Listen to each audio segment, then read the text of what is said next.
Hi friends, welcome back our channel.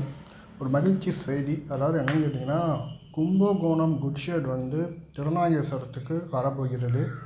ஆக்சுவலாக முன்னாடியே DRM பார்த்துட்டாங்க. அதனால் இப்போ அதுக்கான டெண்டர் கால்ஃபர் பண்ணியிருக்காங்க. இந்த டெண்டருக்கான முடிவு நாள் பார்த்திங்கன்னா 30/4/2026 முடியுது. ஸோ திருநாகேஸ்வரம் குட் ஷெட் வரும்போது என்ன பெனிஃபிட் கேட்டிங்கன்னா, திருநாகேஸ்வரம் இப்போ சிங்கிள் ட்ராக்காக இருக்குது பார்த்திங்களா, அதே மாதிரி கிராசிங் ஸ்டேஷனாக மாறிடும்.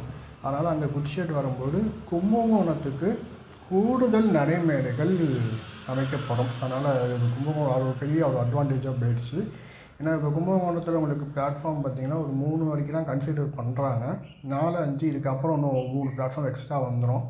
வரும் பட்சத்தில் மகாமகத்தை ஒட்டி கூடுதல் ரயில் சேவை இயக்கப்படும் என்பது தான் இதோட அர்த்தம்.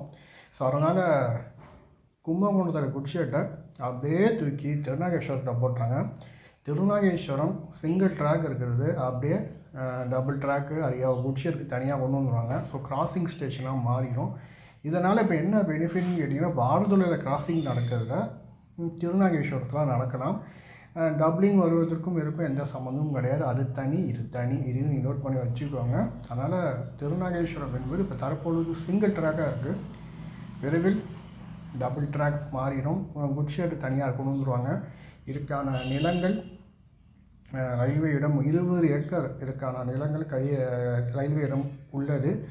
அதுக்கான எர்த் ஒர்க்ஸ் இது எல்லாமே ஸ்டார்ட் பண்ணுறதுக்காக டெண்டர் கால்ஃபர் பண்ணி வர 30/4/2026 முடியுது. கிட்டத்தட்ட 17.61 கோடி ரூபாய்க்காக ஒதுக்கியிருக்காங்க. இது டெண்டர் 30 முடிஞ்சோன்னே மேபி ஏப்ரல் மாதத்துலேருந்து இதுக்கான பணிகள் ஆரம்பிக்கும். அதனால் இதெல்லாம் உங்களுக்கு மகிழ்ச்சிகரமான விஷயத்தில் உங்கள்கிட்ட பகிர்ந்து கொள்கிறேன். இப்போ காணொலி பற்றி என்ன நினைச்சோம் மறக்காமல் கமெண்ட்டை சொல்லுங்கள். காணொலி பிடிச்சிருந்தால் மறக்காமல் சப்ஸ்கிரைப் பண்ணுங்கள், லைக் பண்ணுங்கள்.